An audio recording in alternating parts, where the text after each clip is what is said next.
All right, welcome back to the Onebar and Lupagus show. I'm Onebar, and we got a familiar face in the house, Anthony Rivard from Fireside Giants. And if you're wondering why the hell we're talking Giants, so I think we all know, because the Giants rumored to get a quarterback, potentially heading up over the Vikings and grabbing one. So looking forward to picking Anthony's brain to see what the Giants got cooking. Anthony, appreciate you hopping on, man.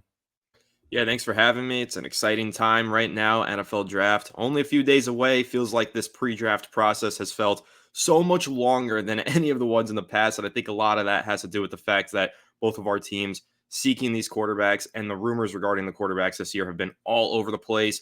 Maybe they go top four. Maybe, yeah, it's just been crazy to keep up with. So super excited for this process to finally come to an end with a bang, hopefully on Thursday night. Yeah, hopefully a big, not a limp dud. And also, I gotta admit, like whether you like it or not, you've officially been kind of anointed our guy to go to for anything Giants. So you might get sick of us. So again, links will be down in the description. Fireside Giants, they got a great show over there, so hit that up. But let's just get into it. Before we get to kind of your prediction on what you think they'll do or what you want them to do, what are the hottest names linked to the Giants quarterback or not? Man, it's tough to say because at one point or another, the Giants have been linked to all of these quarterbacks. I mean, we heard rumors a couple weeks ago that they were all in on Jaden Daniels, but felt like they had to pivot. We've heard a lot this past week or these past 2 weeks, really, that they're locking in on JJ McCarthy. And then throughout the process, we've heard them linked to Drake May. And at one point, we even heard that they might take Michael Penix super early. So it's been all over the place. I don't know exactly which direction the Giants are going to go, but if I had to take my guess, based on what I know from this team, Brian Dable likes quarterbacks that play like Drake May. And I think that's who they ultimately want to target. And if not, probably JJ McCarthy, because I just don't think that they're willing to give up as much as some of these other teams like the Vikings. So, it's going to be interesting, but the Giants have been linked to everybody at one point or another. Yeah, I mean, so from the Viking standpoint, we're keeping a very close eye on the Giants and kind of what their rumors are. And everything I've seen, JJ McCarthy always seems to be the name. Obviously, you're more dialed in. You're seeing a lot more reports. But from your side of things, are you keeping I mean, Vikings are the team probably that's going to snipe a quarterback from you guys if it happens. Are you keeping tabs on what the Vikings are doing? Oh yeah, we're keeping tabs. I mean, as soon as the Vikings made that trade to get that extra first round pick, we had reaction videos out. What does that mean for the New York Giants? How will that affect their plans as they try and get a quarterback? So we've been keeping tabs on that, and I've been trying to keep up with which quarterback the Vikings are targeting. It sounds like McCarthy from most of the stuff that I've read, but every now and then I'll see Drake May, maybe even Jaden Daniels. So I think it's kind of a similar situation going on with Giants and Vikings, how the rumors are the rumors and we hear a whole lot of them, can't really pinpoint what's what, but yeah, definitely keeping a close eye on what the Minnesota Vikings do this week. What do you feel like for Vikings fans? It seems like the Patriots at 3 is kind of the spot. The Cardinals, I mean, believe what you want. Cardinals are kind of more leaning towards sticking and picking. That's more of the reports getting the receiver, but who knows? So it's 3 and 4. But Giants wise, what's the team that you think they need to go up to get? Like what pick? Yeah, I think the Giants would like to get into the top three, but I don't think that they are willing to sacrifice as much as some of these other teams. I know for a fact that the Giants have inquired on some of those top three, top four teams. They've called and tried to move up, or at least have had preliminary discussions about it. But again, it's hard to kind of cipher what is the price tag, what are the Giants willing to sacrifice. But I think that if the Patriots do make that pick available, let's say they don't like Drake May, they were hoping for Jaden Daniels, and the Giants do like Drake May. I think that there is at least one quarterback that the Giants would be willing to go all in on. I think it's Drake May. But again, we've also heard a lot of rumors that they're enamored by JJ McCarthy. But I do think that if that number 3 pick is available on Thursday night, the Giants will at the very least make a call, and maybe a bidding war will kind of take shape here with maybe the Giants and the Vikings potentially. Damn it. What do you have? Do you guys have pretty much all your picks in the upcoming years? Yeah, nothing in the future has been given up quite yet. But this year we only have 6 picks, no 7th round pick. We had 2 second round picks, which I thought one of those would be leveraged in a trade up for a quarterback. Then they traded it away for Brian Burns. So now that path to getting that quarterback and moving up in the draft has become a lot more difficult. What's is there any surprise position if the if the Giants actually just kind of stay at 6? Is there a surprise pick that you're kind of getting ready for? Not necessarily, because I feel like the path is pretty clear to land one of the quarterbacks or one of the top 3 wide receivers. At the worst case scenario, the Giants are walking away with Rome Odunze. They do need a playmaker on offense, especially after losing Saquon Barkley. They just need somebody who can put up some points and put up some yards.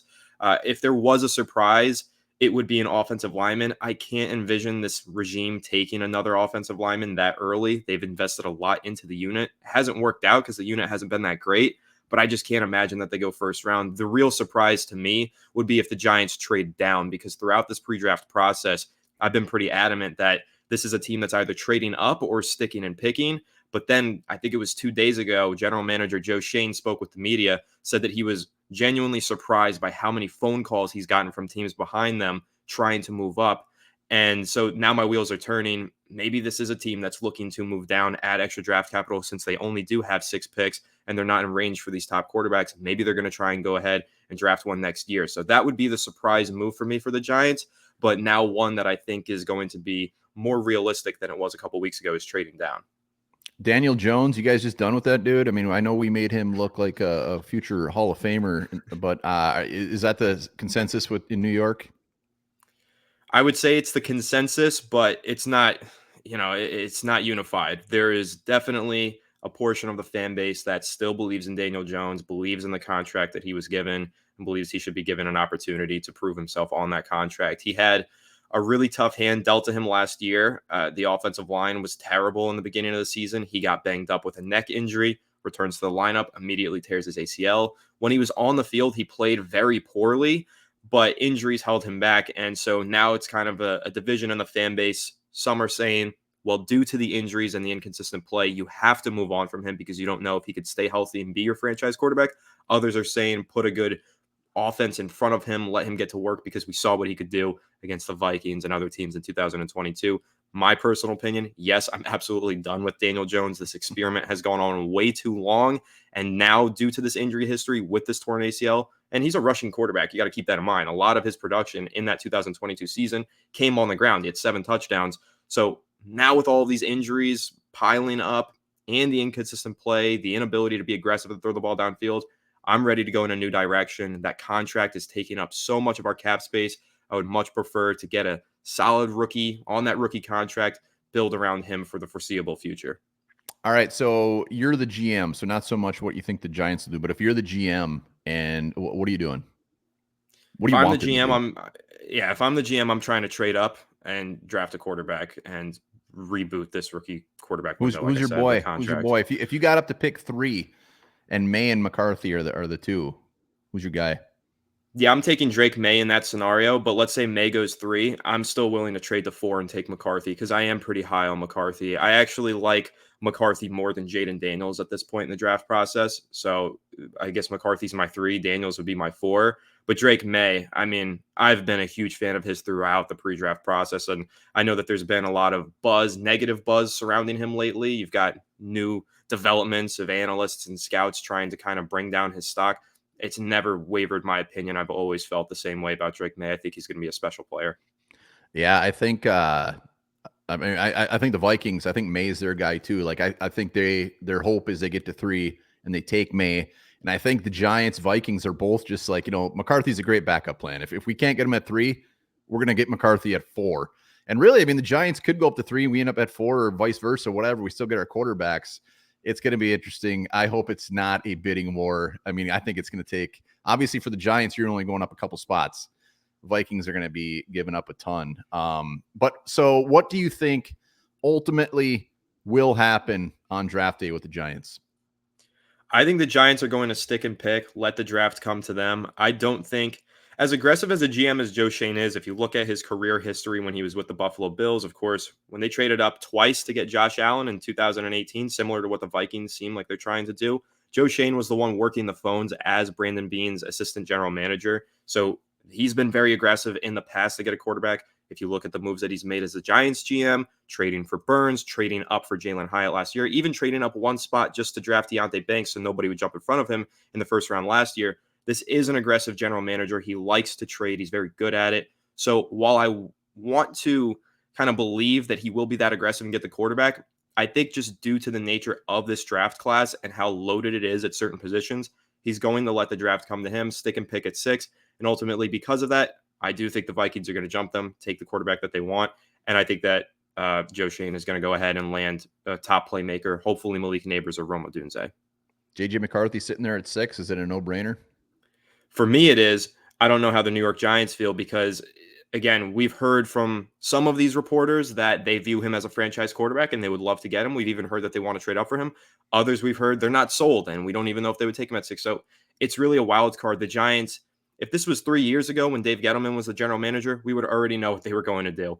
But it's a lot different now with Joe Shane. They do send out a lot of these smoke screens and different reports to different sources. And so it's a little tougher to tell. But if McCarthy's there at 6, I'd like to believe they will take him. God, this is fantastic. My draft juices are absolutely flowing.